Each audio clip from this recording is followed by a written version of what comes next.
I welcome you back to the Cigar Summit. I'm your host, Lord Perez, along with VP.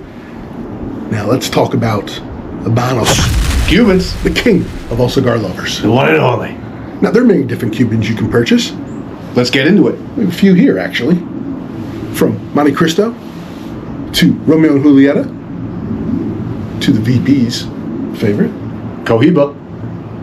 Hoyo de Monterrey, Trinidad, and of course my favorite that I love to smoke, the Partagas Series D No. 4, my go-to Cuban. That's Quattro, people. Yet for many lovers, trying to purchase a Cuban here in the States has been the bane of our existence since 1962, when the Kennedy administration banned Cuban cigars. Only after getting a truckload himself. Rest in peace. So, how do you go about getting your hands on Cubans? It can be an adventure.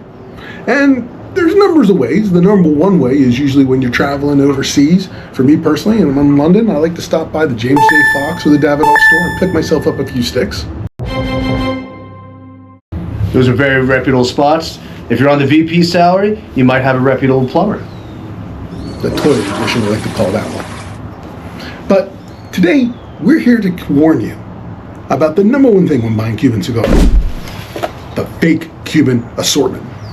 We call it the Cuban tourist trap. Now, when looking at these things, there are many different things that are issues that we're going to walk through. The first being, Habanos does not make these cigars in a box with a glass loose like top. Never happens. It does not happen, is never made. Fake right off the start.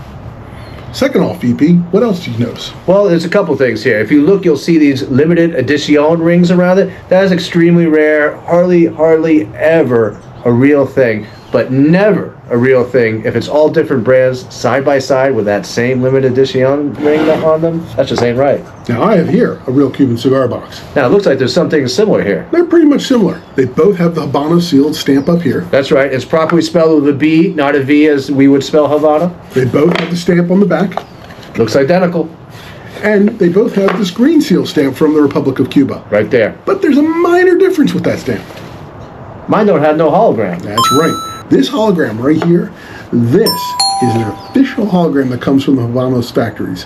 This is how you can tell when you're getting a box or buying from a box if it's a real Cuban cigar. So, always when you're buying your Cuban cigars and you can see the box, see if you can find that. Now, second, let's talk about the cigars themselves. Well, I got a Cohiba right here. And I've got myself a Cohiba right here. Now, you look at the two of these things. One of these things does not look like the other.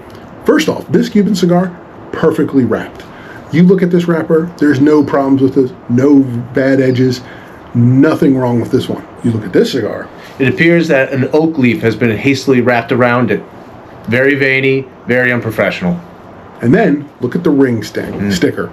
This ring sticker, perfectly done, no issues, no problems at all. You look at these ring stickers. That's a work of art. This one right here appears to be falling off under the duress of poor Scotch tape and bad glue. So, this one made with love. This cigar, made to trap you. Quality control, people. Finally, the smell. Dude, this cigar smells great. This one smells like feet. Yikes. And bad feet at that. Very bad. So again, what we learned here today. One, make sure you look at your boxes. Don't ever buy those glass lucite top boxes. Two, make sure you're looking at your stamps on the box. Find that hologram. Three, quality control. Look at that cigar. Make sure it was made with love and wrapped perfectly and that ring is on there good. And four, if all else fails, get a reputable plumber. Make sure you wash your hands first. And finally, there are other ways to purchase Cuban cigars, even if you can't get out of the country. Very shady. You can go online, but you're rolling the dice. So just make sure you do your research before you purchase. So I hope you've learned something today. I hope we've helped you learn something today. And we wish you well and good luck in your adventure and hunt. And until next time, smoke what you got.